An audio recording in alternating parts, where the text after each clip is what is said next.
Greetings and welcome back. Happy Monday. Thank y'all for being here. Welcome to another episode of the RAD podcast. So we start off November. Happy to be here. Oh yeah, We are in November. Last week was Halloween. that's Um, true. but excited about today's episode. I am the co-host of this wonderful podcast. My name is Larry Jefferson, straight out of Dallas, Texas, and happy to be here. Yeah, and I'm the second half of this my dynamic duo for the RAD podcast. My name is Dantrayl Smith, straight out of Memphis, Tennessee, and super glad to be here. For those individuals that did not get a chance to tap into last week's episode, you missed a treat. When I say Dr. Anderson and Brother Ricky Clark, they laid that foundation. They laid it well, and so make sure you tune in to our YouTube channel. You can find us on Spotify along with all the other audio platforms. Look up Rad Podcast, and you can check us out. But make sure you go back and listen to those episodes and like those episodes and subscribe to the YouTube channel. So, but yeah, definitely looking forward to today's day's session as well as our second episode of our installment for our K through 12 higher education pipeline conversation. So Man, did you send that email that 50 people had downloaded last session's episode? I like, yeah, dang. man. Yep. Yeah. So we've been rocking and rolling, man. A lot of people been following us on. I think our biggest platform is Spotify. A lot of people have been downloading us on between Spotify and iHeartRadio. So we've gotten some really good hits. So yeah, man. People they're thirsty for knowledge, and so we got some good stuff going on. That's what's up. Well, without further ado, we'll allow our panelists to introduce themselves. Miss Shaw, we're going to start with you. Hi, my name is Kate Shaw, and I am a threat assessment coordinator for K through 12 district here in North Texas. My background is in mental health. I've been doing that for about the last 10 years, and then threat assessment specifically for the last 4 going on 5. I'm also working on my dissertation in public policy to hopefully kind of advance this area of study. And I'm really excited. I think community outreach is really what we need to make sure that we're all keeping each other safe. So I'm excited. Absolutely. Mr. Macklin. Yes, sir. Thank you for having me. My name is Robert Macklin. I'm a public servant for 20 plus years, originally from my hometown, New Orleans, Louisiana, where I had the privilege of being a detective and serving the people there in the city. Then moving here to this great state of Texas, I work in a higher education institution of learning as a police officer. So I get to see the academia side of things, and I think that helps me to kind of bridge that gap between municipality and higher education. Good. Thank you both for being here today. All right. So as our listeners, as you know, you have the chat feature. So if you need to ask a question for our panelists, just let Larry and I know. And feel free to stop us anytime. Let's dive right on into this conversation. We're talking about school shootings, right? So are our kids safe? As you all know, at the end of May of 2022, we had a total of 27 school shootings, and that was just the end of May. It's not including the ones that have happened since then. The number has gone up. And so my first question to the panel is, how are you able to really kind of tell some of these warning signs, like potential school shootings? Like how does this happen? So the answer is yes, but it's more complicated than how we would like to. We wish it was a lot easier. So there are warning signs. The Department of the Secret Service, Homeland Security, and the Department of Education all evaluated school shootings all the way back to Parkland, and they've now reported on 3 different major reports that have come out with recommendations and what type of warning behaviors there are. And so there are big like red flag behaviors like identification, like if you're identifying as a school shooter or a warrior mentality that like violence is the answer.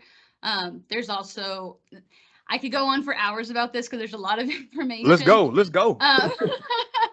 But there is fixation on weapons, which sometimes is healthy, sometimes it's not. There are people who feel like there's a last resort, there's no other problem solving method, to a very high grievance. So that could be bullying, that could be issues with the campus, that could be issues with their own lives. But for every mass event, there's something called leakage, which all of my staff always laugh when I say it because they're like, that's funny. But it essentially means that every mass shooter has said something somehow to someone. And because that's the truth, because in every single case that happens, that means they're preventable. Nobody wakes up one day, well, 99% of people don't wake up one day and decide, I'm going to go and do this mass event. Now, are there some people who are mentally ill or going through a psychotic break and that can happen? Yes, but the majority of them, 99%, is a planned process. And because it's a planned process, because there's leakage, that means you can intervene. But like educating the public and individuals who are going to hear these warning signs and are going to see them and how to report and what that looks like is the struggle to prevent these future from happening. Yeah, I somewhat agree, but I think it's more of a case by case basis. And I'll give you an example. The young man in St. Louis, being a former student that came into the high school, I think it's more of accessibility, meaning they have access to information. If you look at today's society and in the way that the kids operate, they have way too much access to information, whether it's social media platforms, it's gaming one-on-one, first shooter game information, access to parents, friends, and relatives who have their First Amendment right of arming themselves. I think it's more accessibility, but I will agree to the extent where you referenced Ms. Shaw about the individuals learning how to get the information out to the necessary people. So, and I have two teenagers in my home.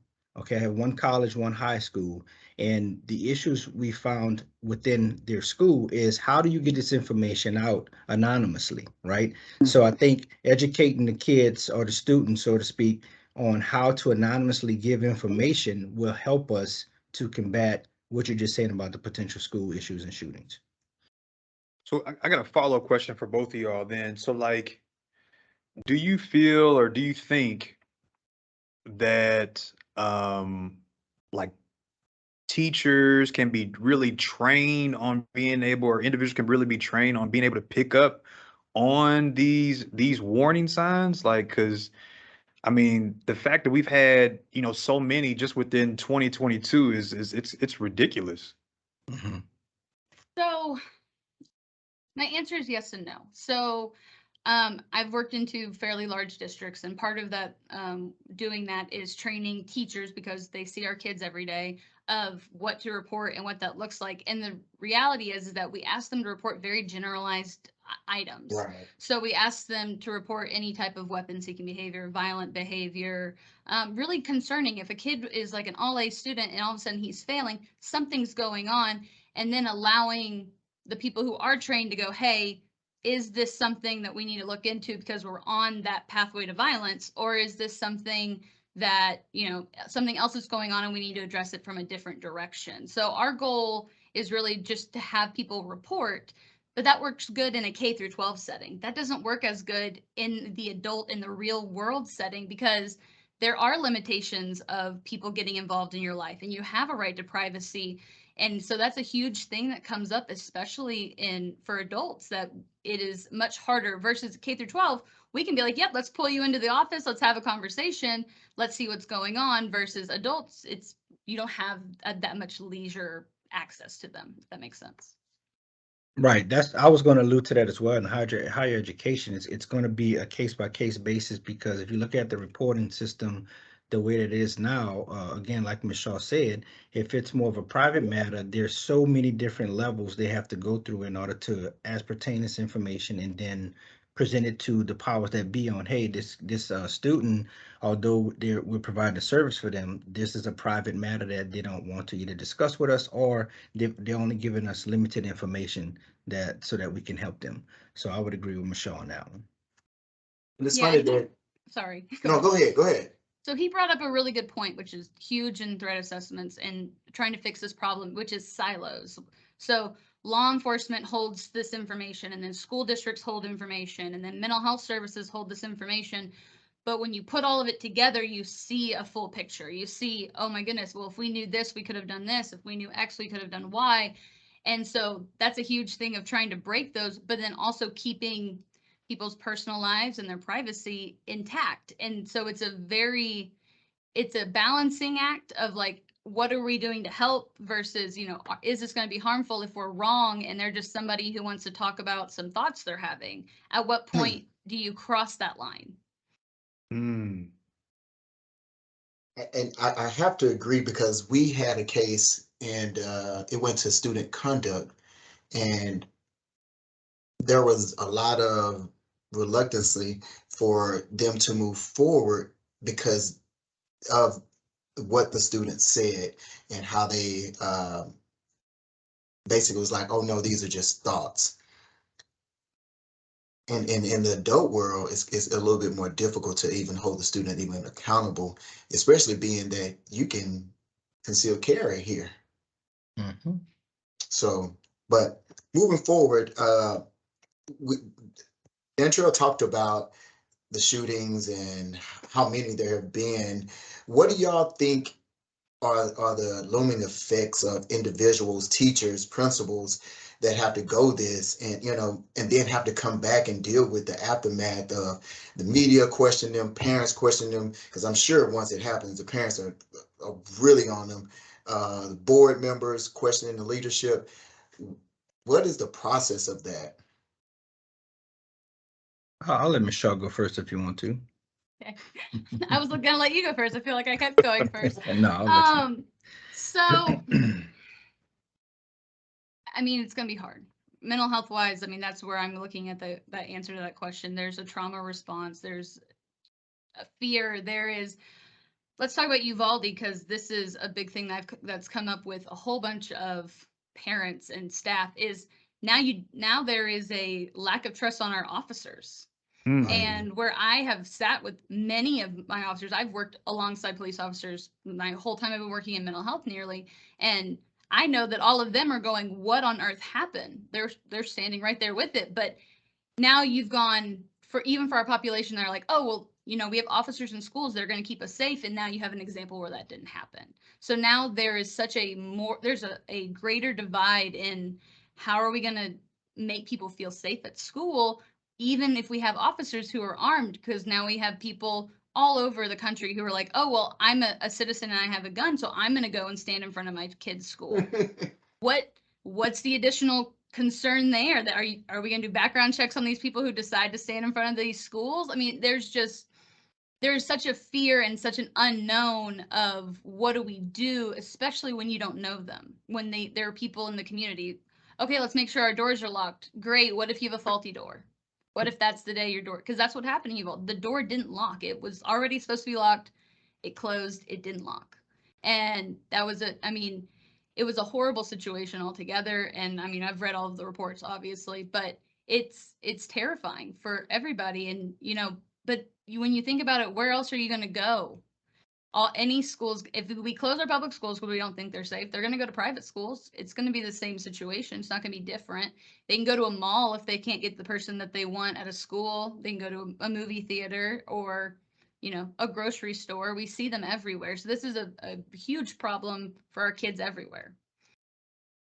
Yeah, I agree. And getting back to overall school safety and trust, really, right? Like Michelle was alluding to. But this is a really, really good question when you talk about the looming effects of a school shooting that involves three different parts, right? You have the teacher, the student, and the parent.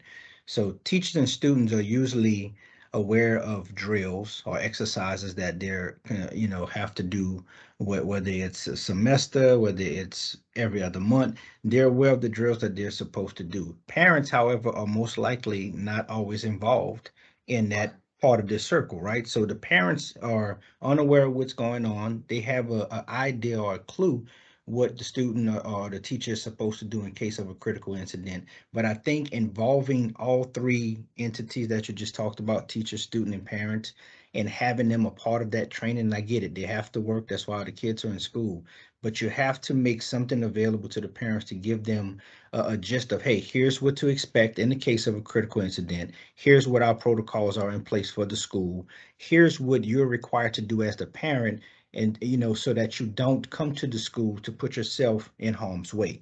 Now, when you also think about these entities and you include the police in this package, you got to think about it. Police are there to respond, right? We get there and we respond. Teachers, counselors, parents are there to console. Sometimes it doesn't always work out the way that you want it to, meaning if I'm there to protect and serve and I'm stopping this threat, there may not be time for the console. It may come the next day. So a lot, if you look at Uvalde, you look at St. Louis, all similar situations, but the time lapse on what had happened, I think St. Louis was a little bit quicker. Uvalde took a very long time now that we have the reports that are coming out. And I think it comes to having all of these multifacets on the same level of knowing what to expect in the case of a critical incident. So, question, Mhm. and maybe I don't know. Would you know if there's some protocols or some format that is set up that maybe that campus leaders or district leadership can come in and do that training with the parents there, with the officers there, with the students there, maybe after school as a formality, so everybody is aware of what happens or if this happens? Because I know we do a lockdown of a active shooter here on campus sporadically. So for the Michelle, if you want me to go first, I'll go first.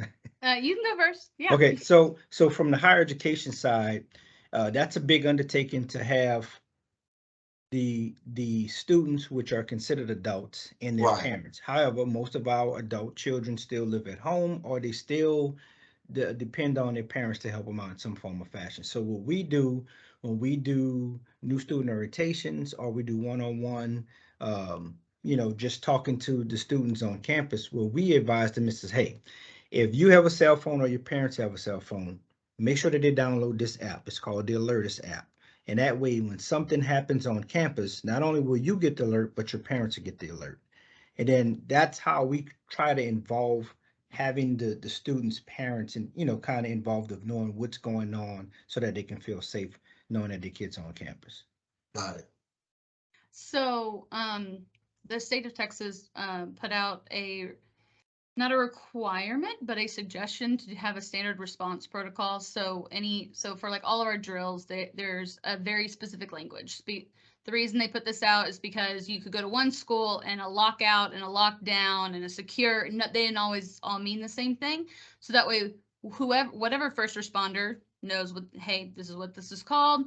All of the kids from K through 12, this is what they're trained on. This is what they know.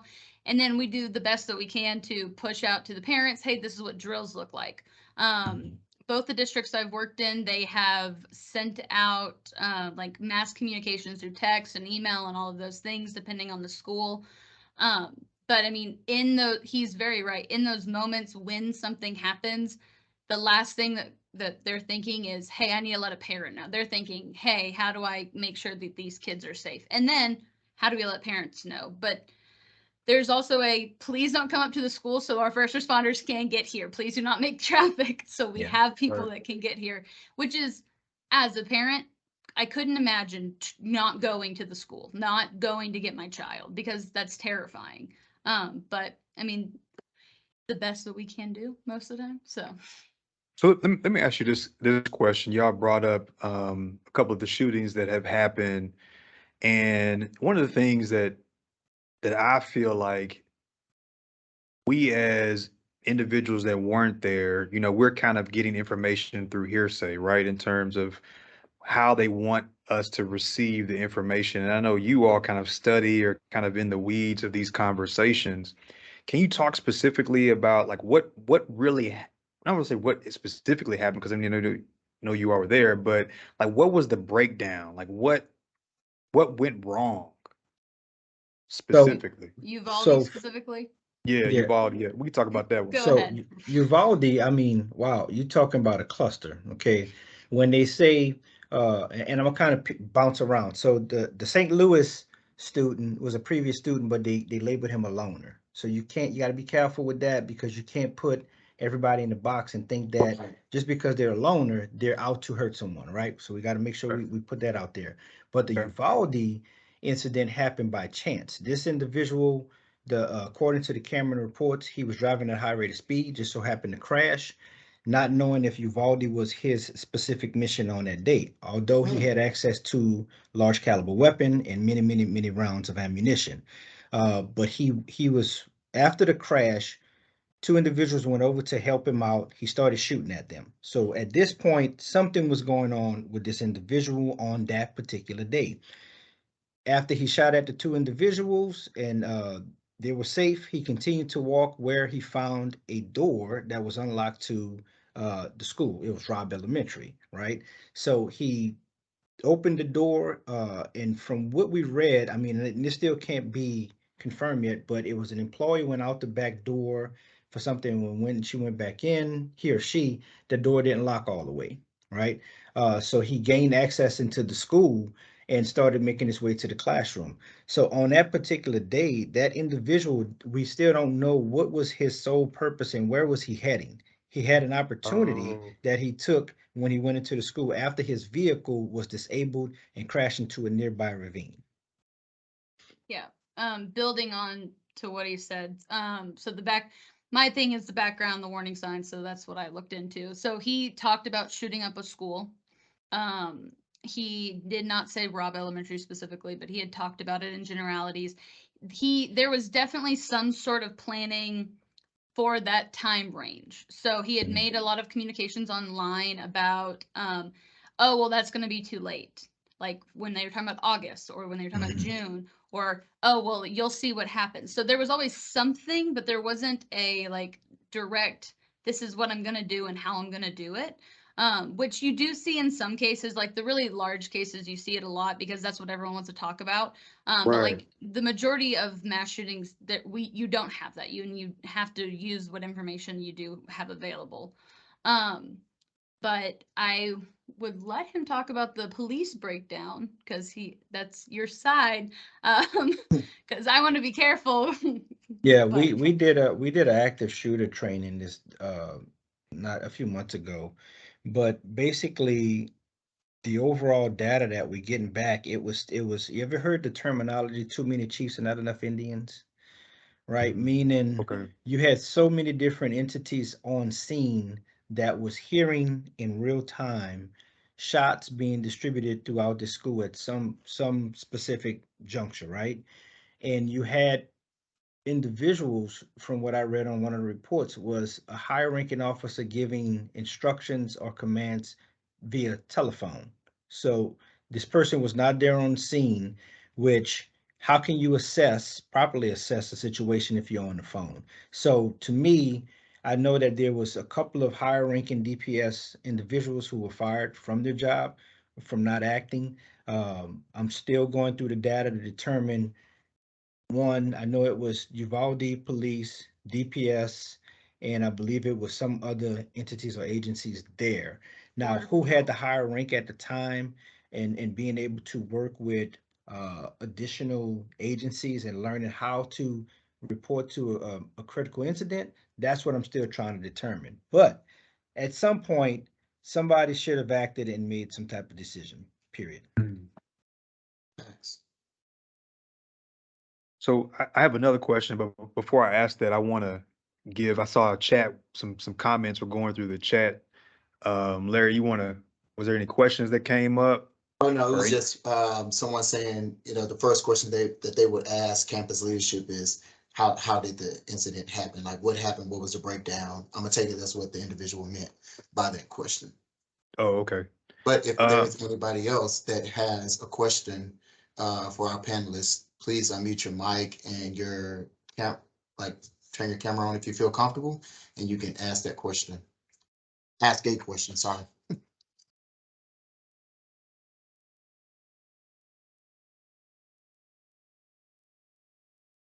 All right, let's go. All right. So let me ask you all this. And why do you think that we're seeing an increase in the number of shootings, school shootings, here in America? Like, why do you think that? Like, let's be real right now. Right. I'll give Michelle the floor first. All right. I got lots of theories.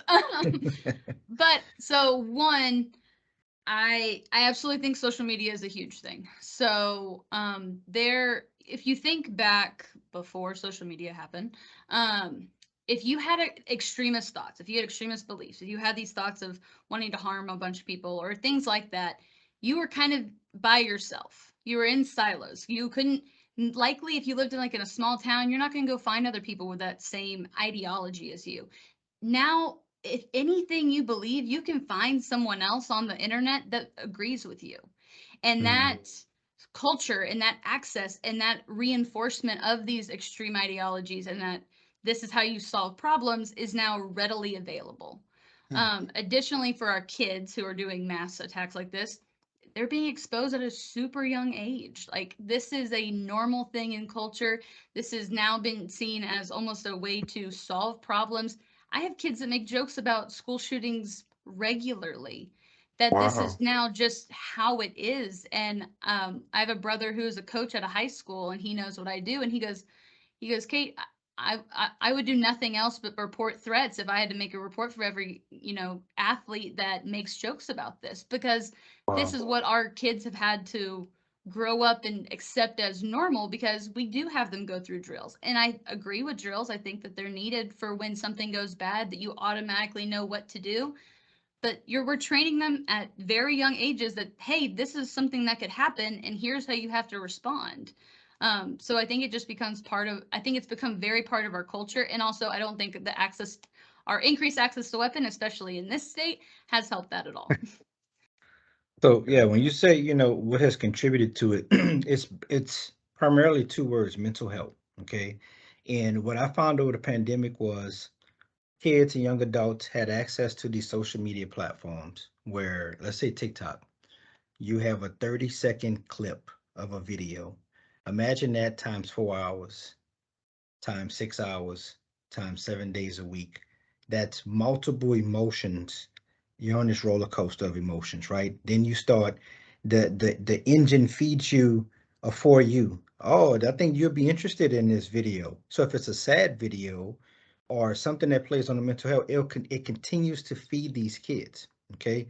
So I think that plays a large part on it, as well as Ms. Shaw alluded to, writings and posts on social media. Oh, well, I agree with this person. So you start to follow them, you tagged in. Now you're starting to read propaganda or conspiracy theories. So they fall down a rabbit hole. First shooter gaming mentality. They teach them how to take headshots and to as many conflict as much mass casualties as you possibly can. They take that from the VR video world and they say they want to see this in person. You have kids that know more about weapons than we did when we were all growing up, right? Right. We had to Yeah. go to your grandparents' encyclopedia that was outdated. You had the Right. public library. You had neighbors or community that will give you information, but these kids have instant access to whatever it is, how to build something, how to use it. So I think accessibility, as well as mental health and all of these platforms that these kids have access to, man, it's giving these kids way too much information. And to build on to what he said, because he made a great point about mental health, we've also lost, and I hear this all the time from people a lot older than me, we've lost an ability to communicate. We've lost an ability to problem solve on our own. And this increase, especially with COVID, having lost an entire year for some of these kids for development, they're losing the ability to how do we deal with conflict? How do we deal when we're being bullied? What are the answers to how we're dealing with these things? Because then you go, okay, well, how did other people deal with it? Right. And what are you seeing? Because what's the best thing? What's on the news? So something that you both kind of touched on is, you know, We have drills set up, we have protocols set up. Are we helping them be more prepared?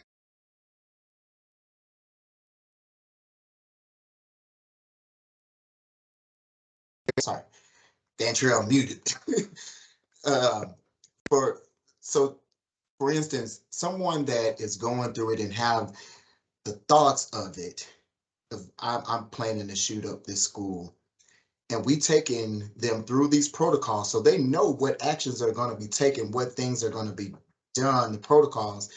Are we preparing them to combat what they will face once they come into the school? You're muted, Robert. But you're muted though.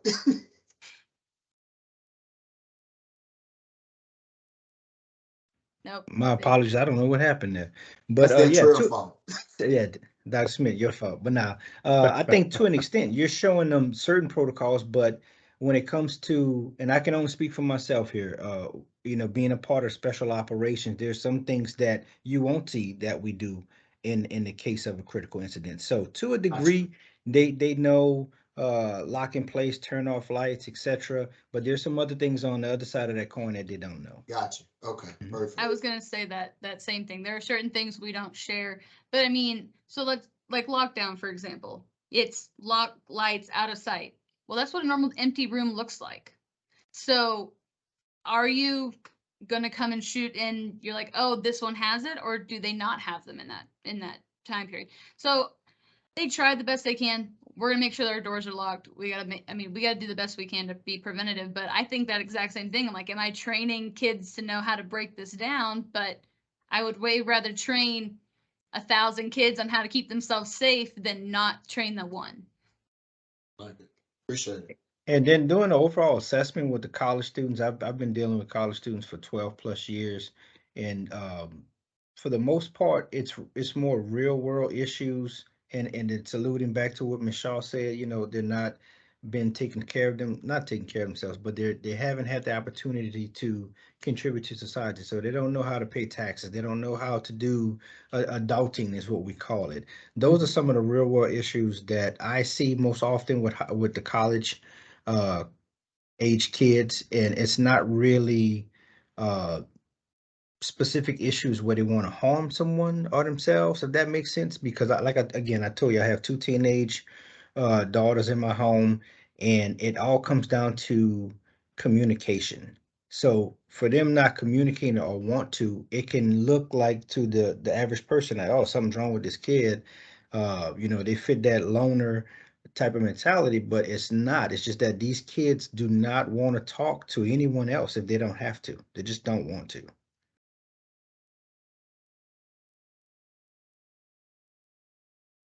Dantrayl freeze up? You look like you did. Yeah, he did. He probably have to log back in. I don't know what's going on with him. Well, um, moving forward, what are some of the things we can do to assist in school shooting prevention? There you go. Sorry about that, man. You back, sir? Yeah. Hey, so one of the things that we want all of our listeners to do is to really walk away from gaining some valuable information about making it personal, right? And so the next question I have, and if anybody has any additional questions, please feel free to put them in the chat. But we have people who are listening who are parents of middle school, elementary school, high school, college, and they have fears. We have people who work in education, people who don't work in education. But like, what can we do, or the individuals that are listening and hearing this podcast, what can we do to really kind of assist and mitigate prevention of school shootings? Robert, I'm gonna get on a soapbox. I'm gonna let you go first. All right. Well, I appreciate that wholeheartedly. So basically, how do you assist with prevention of school shootings? And that's a tough question. That's a $1 trillion question, right? It's and I'm so serious because it takes a village, but it also takes a community. And the key word I wrote was involvement, right? And now, how does involvement look? I mean, for starters, I know with our agency, where our police department, we have a vast amount of information that is online that parents can actually read prior to even setting their kids up. Um, having them maybe added into new student orientation to kind of give them a brief synopsis of what it is that the kids will go through when they do drills. And that's, I mean, that's going to take multiple people and involvement to try to prevent future school shootings. And that's a really tough question. I don't have one answer. And I won't get up here on the soapbox, but I will say that it's going to take a large involvement process, if I can say it that simple. It's going to take a lot. Okay. I mean, he's right. It is. It's a whole community effort. So Texas, right after the Santa Fe shooting, issued a law in 2019 that requires all public K through 12 schools and any charter schools that receive funding to have a threat assessment process, which is essentially training for all your admin, your counselors, and any SROs that you have on campus to be able to identify. And then what do you do once you identify a threat? What does that look like? Who are we talking to? What's that process? Now, great thing to do, but there wasn't a lot of follow through, and especially because then you came up with COVID right afterwards.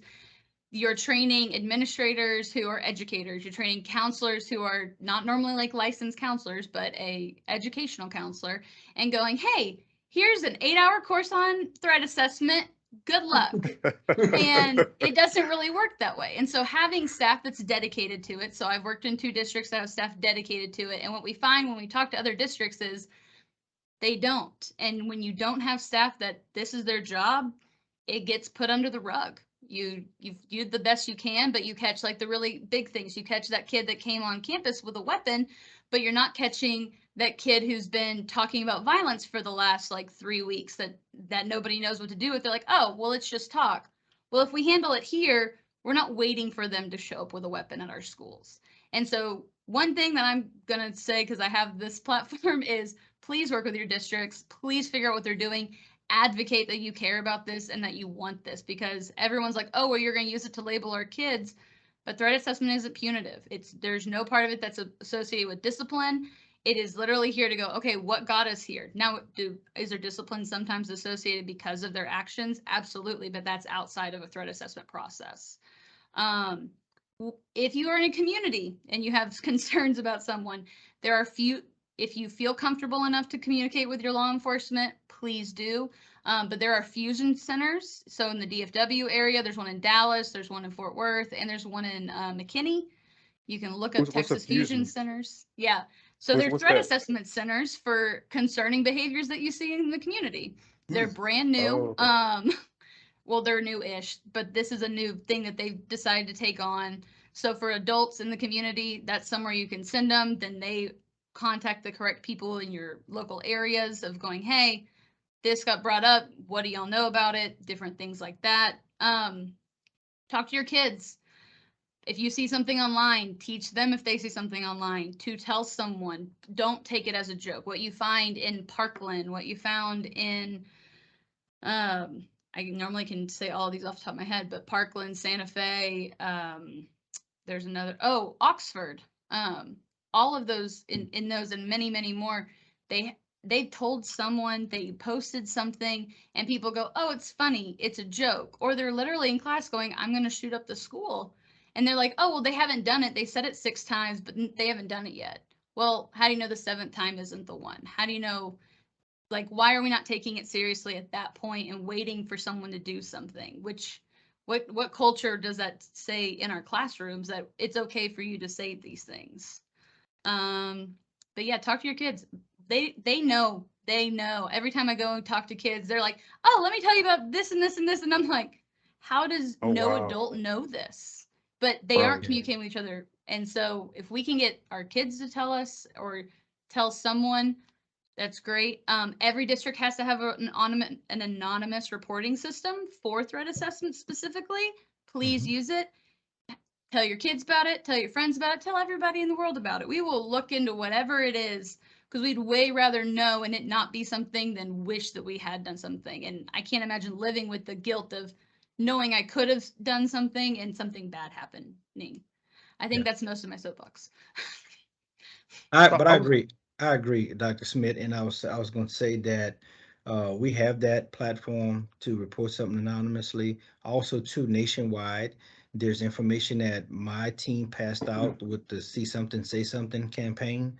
That's a big initiative and platform to use. And as far as the threat assessment go, I work closely with some other individuals in our um, higher up that also receives information from the Dallas FBI intelligence reports. So any threat assessment in the DFW area, we do have access to that. And when we do it, we disseminate it properly throughout our team to make sure that we are aware of what's going on in this specific region. So we do have a threat assessment protocol in place as well. so I gotta ask another question, and I apologize. I have so many questions, but as a father, are there like specific questions that maybe I should be asking my children when they come home from school? Like, is there anything like that? Yeah, you got to be careful with that because you don't Okay, want to pick in pride right away because you got to remember when your child comes home, they consider their home the safe haven, so right.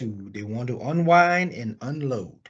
So I think getting into a routine of having them unload and unwind first, instead of saying like I always say, how was your day? Walk me through that. What was something good that happened today?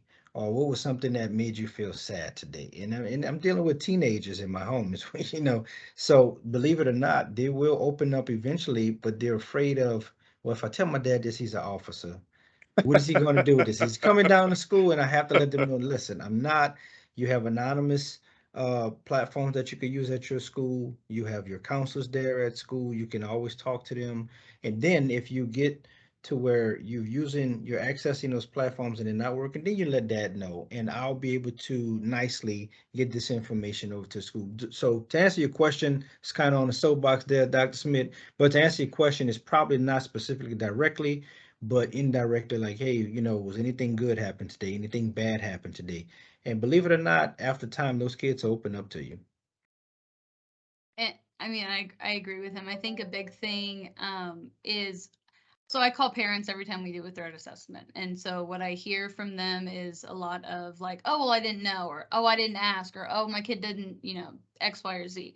And I think that there is a very fine line of having those conversations of, hey, I care about your safety. And if you see something like this, you need to tell someone, like every now and then, not an everyday situation, but also not asking them every day, hey, did anyone talk about guns? Hey, are you worried about anyone hurting Right. someone? Because we also want them to be kids. I end up going to like a school function randomly and I'm like, oh wow, there's normal kids. Like there's kids that aren't like want to hurt everybody because that's the only kids that I deal with most of the time. And so it's such a different dynamic, but we want to make it as normal as we possibly can. I agree. All right, man. What you got for us? I think he's frozen. You there, Dr. Smith? Yeah, I'm here. Did I freeze again? Yeah. My bad, man. This is Wi-Fi, bro. Okay. Well, what quote you got for us to close us out? All right, man. So the quote that I have from you is from a gentleman by the name of Agona Apal. And he writes, by right we arm, but by love disarm. Now is the nation called to love. By gun control, we challenge not your rights to arm, but your heart to sacrifice that love entails. So give me not a reading of the law, but tales of love's deeds in hearts and homes. How racks have shed arms like autumn leaves and turned the land from red to gold. Our children are our future. Well, we want to thank you both, Ms. Shaw, Mr. Macklin, for being here today. Thank you for dropping off some knowledge for us, for our audience. We greatly appreciate you. And to our guests, thank you so much for being here. Dantrayl, you got anything else you want to share? Yeah, make sure you tune in next week. We got an exciting show for you. We're going to be discussing a little more in depth, kind of building on what we talked about last season in regards to the pipeline project. So our K through 12 and colleges and universities really aligning their curriculum in a way that really presents a smooth transition from K through 12 to college. And so what we can really do in our own positions as educators and so forth and so on to really strengthen this pipeline. And we'll also talk a little bit about, how COVID has affected this educational pipeline. So make sure y'all tune in next week. We got some phenomenal individuals coming for us. I know one thing they're not teaching them, how to write. See these papers I'm grading. Oh, we got a hand up. I'm sorry, I'm asking at the last minute, but Mr. Jefferson or Dr. Smith, is there any way we could get the information on our guest speakers, our panelists today? If someone should need to maybe contact them to maybe ask additional questions. Great question. So I guess the guest, Mr. Robert or Ms. Kate, that y'all could give it to, I guess, Mr. Smith and Mr. Jefferson. And we could have that avenue to go through if we need to. Yes, ma'am. Dr. Smith has my contact information. Yes, ma'am. Okay. I'm sorry, I didn't even introduce my name is Tawny Jefferson. But anyway, thank you. That's just the question I had. Yes, ma'am. Nice to meet you. Me too. And if you all want to, you all can put your information in the chat so the people that are still on, they can reach out to you as well. But yeah, you can reach out to me or Larry, and we can definitely provide their information for you. Thank you. Well, if there's nothing else, we greatly appreciate y'all being here as usual, and we'll see you again next Monday.